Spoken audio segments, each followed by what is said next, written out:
Le chômage, il repart à la hausse, plus 0,5% en juin. Après une pause au mois de mai, le nombre de demandeurs d'emploi s'établit à 3 279 400. C'est 14 900 de plus que le mois précédent. Au total, depuis un an, le taux de chômage a augmenté de un peu plus de 11%. Un taux qui est en léger repli, en revanche, pour ce qui concerne les jeunes, moins 0,3%. Leur tremplin pour l'emploi, c'est bien souvent le stage. Il existe même des chasseurs de tête spécialisés. Comment s'opère la sélection et cela permet-il d'éviter les abus?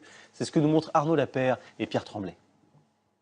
C'est un univers informel mais très compétitif, celui des start-up. Dans cette petite entreprise, les équipes de programmeurs conçoivent des applications pour téléphone portable.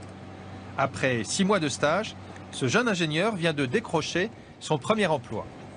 Je suis plus stagiaire depuis une semaine. J'étais employé la semaine dernière et donc je continue à exercer ce pourquoi j'étais là à la base.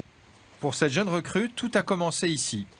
Ce spécialiste est en quelque sorte un chasseur de tête. Son rôle, mettre en relation des candidats au stage avec des entreprises intéressées par leurs compétences. Donc vous êtes bien en recherche d'un stage de 6 mois. Ces professionnels le constatent. Aujourd'hui, 2 stages de longue durée sur 3 débouchent sur une proposition d'embauche. Il y a tout un cadre légal et il y a une rémunération qui s'est installée obligatoire. Donc tout ça a fait prendre conscience aussi de l'importance que prenait le stage et qu'on ne pouvait plus demander à un stagiaire de faire du café ou juste des photocopies. Les stagiaires plus convoités sont aussi mieux protégés. Mais leur statut ne les met pas toujours à l'abri des difficultés.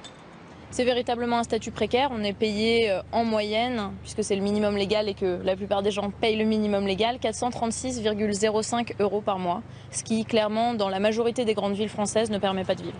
Ces indemnités très modestes continuent malheureusement d'inciter des entreprises à recourir aux stagiaires plutôt que d'embaucher.